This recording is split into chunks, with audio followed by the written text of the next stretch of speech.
What's going on, guys? So, our second of the three players that we were talking about that could be potential trade candidates for the New York Jets. This happens to be one of the younger players that we can pick up. So, from the youth standpoint, it's exciting because we could potentially offer two long-term contracts, assuming that they're still performing up to par. But we have DK Metcalf at the discussion today. And his situation's a little bit more interesting than Deebo Samuel or A.J. Brown for the fact that he's made it vocal that with Russell Wilson leaving, with Bobby Wagner leaving, he wants to kind of be that new school player that's going to bring leadership to the table for the team. That might not be the way that the Seahawks are leaning with them. And while it probably would have been beneficial for their rebuild to be accelerated with having top tier targets already, it was reported that I believe the Patriots and the Packers were two of the first teams to reach out about his availability. And while nothing's happened, the team is at least listening to offers.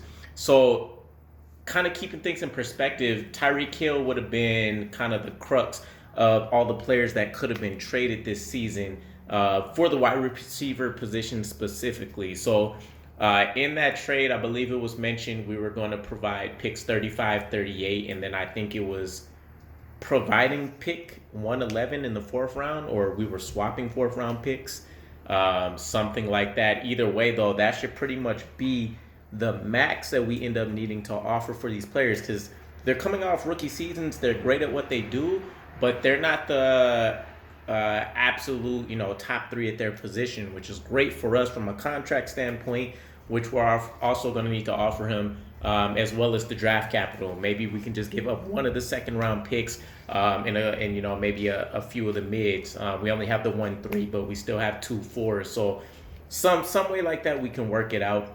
As far as DK Metcalf goes, one of his best strengths is the availability factor. He hasn't missed any games during his tenure with the Seahawks, which will be great news for the Jets, seeing as how we have not been the most durable team during this, last 5 to 8 year run of non-excellence. And a lot of people chalk it up to injury season over season, but it's an excuse that we got to find a way to get around. So he's had 3,170 yards on the season. The big number that stands out for me is the 29 touchdowns. One of the biggest reasons why I wanted tight end Isaiah Likely from the draft was because he was a red zone magnet. I believe he had 20 college career touchdowns, something like that. And DK Metcalf has definitely earned that same moniker with 29 touchdowns so far in his career. He also has an extreme target rate. So I know we talked about Deebo Samuel, who has the best catch rate out of the three. DK Metcalf actually has the lowest. However, he's never had less than 100 targets each season, including his rookie year. So the numbers are pretty extreme on that end. Just a little context to the 60.3% catch rate he has for his career. And then that's keeping in mind he also had a Russell Wilson throwing to him. So it's a little bit of kind of a forced situation there, even though he had Tyler Lockett. I think they were trying to get a feel for each other, especially the first year or two. Because in 2019, it skyrocketed for him up to about 65%.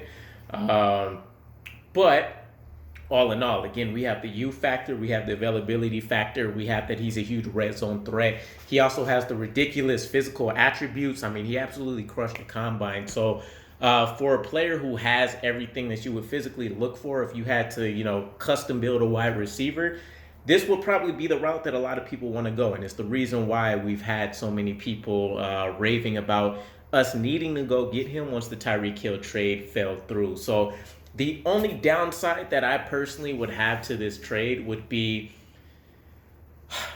with him kind of making it known he wants to stay in Seattle. I'm always a little bit anxious about trades that happen and maybe the players aren't agreeing to them because there's not going to be that complete buy-in. Even though I feel like he would love the staff, he's been at a place that he's called home for 3 years now. So that would be the only downside to me, but otherwise I would be all for it. And as mentioned, I think the trade that would need to be made isn't going to be as steep as what everybody would think.